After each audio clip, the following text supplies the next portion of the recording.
هلا متابعين، تعال نحضر اسهل حلا تراب الملوك واطيب شي. مقادير: بسكت، كريمة تخفق، حليب الفجر، والكريم هذا السعودي الكي دي. اول مرحلة حتى نحضر هذا الحلا، عندنا البسكت نخليه بالطاحونة ونطحنه تراب ناعم مثل التراب، العفو، مثل ما تشوفون على سرعة. هاي اول فقرة عندنا. طبعا هذا الحلا من اسهل الحلا واطيب شي. بعد ما كملنا طحن مالته مثل ما جاي تشوفون،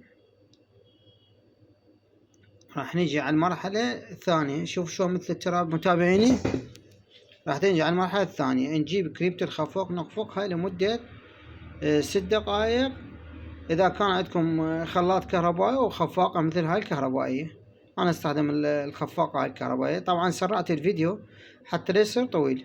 مدة الخفق 6 دقائق لحد ما تصير عندكم شوية قوام مالتها شوية يلزم عندكم ويصعد مثل ما جاي جانا قدامكم. سرعته 6 دقائق. إذا تريدون بالعجانة هم يصير، انتم بكيفكم. بعد شنو اللي اسهل لكم تقدرون تسووا بيه.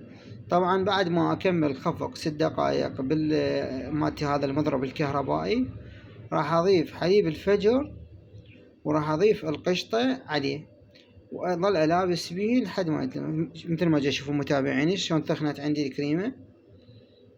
هنا راح اضيف الحليب الفجر واحد. طبعا هاي متابعين الطريقة مالتي ما راح تلقوها باليوتيوب كله، تقدرون تستخدمون هاي الطريقة. يظل 8 ايام تراب الملوك بالبراد او محل عندكم مال الكيك تشتغلون تبيعون على باب الله وما يخرب عندكم، مو مثل الكريم شانتي.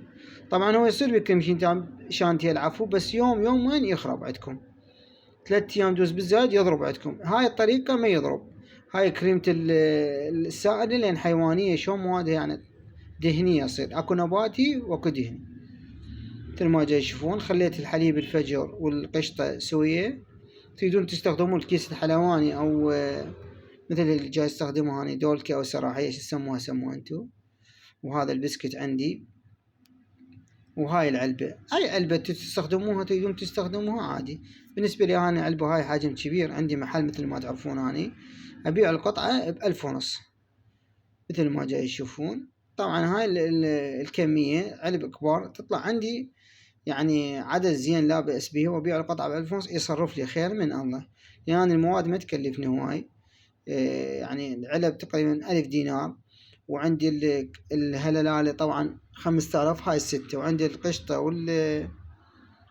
والحليب الفجر 1500، هاي 7.5. والبسكت 2000، هاي 8.5. والتحسبوا القطعة ب1500 وانا 14.5 اشتغل، يعني ابيع البيع مالتي. مثل ما جاي تشوفون طريقة كل سهلة ويقدر كل شخص يسويها. إذا عنده محل أو يشتغل على باب الله مثلا أسواق قريبة عليه يقدر يجهزهم بهذا الحلا. مثل ما تشوفون طلع عندي 14 علبة. 14 علبة في 1500، هاي ايش قد 21.